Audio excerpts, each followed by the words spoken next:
Assalamualaikum warahmatullahi wabarakatuh. Ketemu lagi dengan saya Gisami Haji, praktisi kultivasi spiritual Nusantara. Kali ini saya akan membahas tentang firasat ya. Karena belajar kultivasi spiritual itu biasanya tidak jauh-jauh dari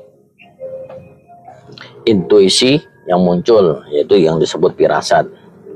Apakah firasat yang muncul dalam diri kita bisa kita percaya kebenarannya? Firasat sering terasa benar bukan karena ia bersifat magis ya, atau klinik, melainkan karena ia bekerja di lapisan kesadaran yang lebih halus daripada logika sehari-hari. Ia adalah hasil dari pengalaman yang lama, memori-memori lama, ingatan yang tersimpan jauh di dalam ya, atau biasa orang deep dark ya. Jadi tersimpan benar di bawah lautan kesadaran kita, dan kepekaan batin yang menyatu lalu muncul seketika sebagai rasa tahu yang sulit dijelaskan. Jadi ada momen-momen yang memicu firasat itu untuk muncul ke permukaan. Pertama, firasat bekerja dengan mengumpulkan tanda-tanda kecil yang sering diabaikan akal sadar atau akal sehat ya. Nada suara yang sedikit berubah, jedah yang ganjil, kebiasaan yang bergeser, atau ekspresi yang tidak konsisten. Pikiran sadar jarang punya waktu mengolah semua ini, tetapi batin menyimpannya. Jadi semua apa yang kita lihat itu tersimpan di dalam batin kita. Jadikan memori yang tersimpannya. Jadi kalau ada kekuatan energi negatif atau kejadian-kejadian yang negatif, sebenarnya tidak langsung dirilis atau tidak terbuang, dia akan menyimpan. Makanya kita kadang-kadang korup di situ. Ketika cukup banyak tanda itu terkumpul, kesimpulan muncul bukan sebagai analisis, melainkan sebagai perasaan atau dorongan yang terdalam dari lautan kesadaran kita. Kedua, firasat sering benar karena pengalaman membentuk kepekaannya. Orang yang pernah dihianatin, dilukain, atau lama berinteraksi dengan manusia, belajar mengenali pola-polanya tanpa harus menghitungnya satu persatu. Ini bukan trauma semata, tetapi ingatan emosional yang mempercepat pengenalan situasi yang serupa. Apa yang tampak seperti intuisi seringkali adalah pengalaman yang telah matang. Ketiga, dalam tradisi firasat klasik, kebenaran firasat sangat bergantung pada kejernihan jiwa. Jadi semakin orang itu jernih atau fokus konsentrasinya bersih, dia akan benar-benar menjadi satu kebenarannya. Hati yang tidak dipenuhi dengan kepentingan-kepentingan pencapaian, dendam, atau ambisius lebih mampu menangkap isyarat dengan jernih.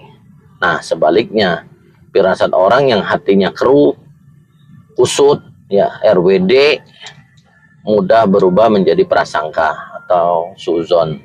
Karena itu firasat yang sering benar biasanya lahir dari batin yang tenang dan tidak tergesa-gesa menghakimi.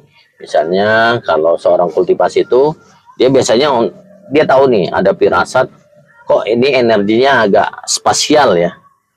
Saya pernah mengalami itu minggu-minggu yang lalu ya, di depan rumah anak saya sendiri. Saya merasakan energi spasial yang nggak cocok atau tidak sinkron dengan energi yang saya biasa rasakan. Akhirnya saya duduk di situ beberapa saat. Ya, saya duduk tenang, merokok, diam, untuk membaca energi-energi spasial yang memang agak mengganggu ya, dengan energi yang sudah biasa saya rasakan. Dan rupanya memang di situ ada tanaman atau teror dari seseorang yang menaruh benda-benda yang dianggap bisa merusak.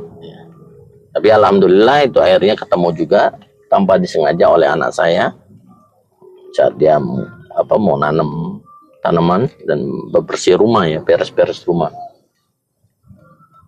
Keempat, firasat terasa benar karena tidak berdiri sendiri, tetapi dikonfirmasi oleh waktu.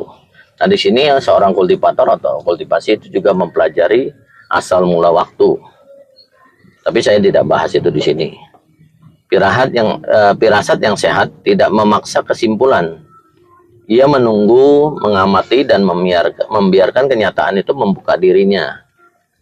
Ketika kemudian peristiwa berjalan sesuai dengan rasa awal itu, barulah firasat tampak tepat. Jadi untuk membaca firasat itu ya bagi seorang kultivator ya atau orang-orang yang biasa berkultivasi itu mendeteksinya dengan lautan kesadaran, tapi juga enggak untuk energi spasial atau energi kekacauan. Jadi harus duduk tenang ya, diam ya untuk beberapa saat untuk merasakan energi ini milik siapa gitu kan. Namun penting dicatat, firasat bukan kebenaran mutlak. Jadi saya disclaimer dulu di situ ya. Firasat bukan kebenaran mutlak. Ia adalah indikasi awal, bukan vonis akhir. Ia sering benar ketika digunakan sebagai alat kewaspadaan, bukan sebagai alat penghakiman. Ketika firasat diperlakukan dengan rendah hati, ia menjadi penuntun yang tajam. Ketika diperlakukan dengan kesombongan, ia mudah menyesatkan seseorang. Singkatnya, firasat sering benar karena ia adalah pengetahuan yang belum diberi label. Ia lahir dari perhatian, pengalaman, pengamatan, dan kejernihan batin seseorang. Bukan suara-suara goib, melainkan suara sunyi dari kesadaran yang telah lama mengamati manusia. Jadi benar-benar ini energi dari lautan kesadaran itu sendiri. Nah, mungkin teman-teman yang mau membangkitkan intuisi kesadarannya, silakan tulis di kolom komentar, nanti akan saya buatkan video pendeknya. Jangan lupa subscribe, like, and komennya. Salam Rahayu, Rahayu, Sagung Dumadi dari Kisah Miyaji.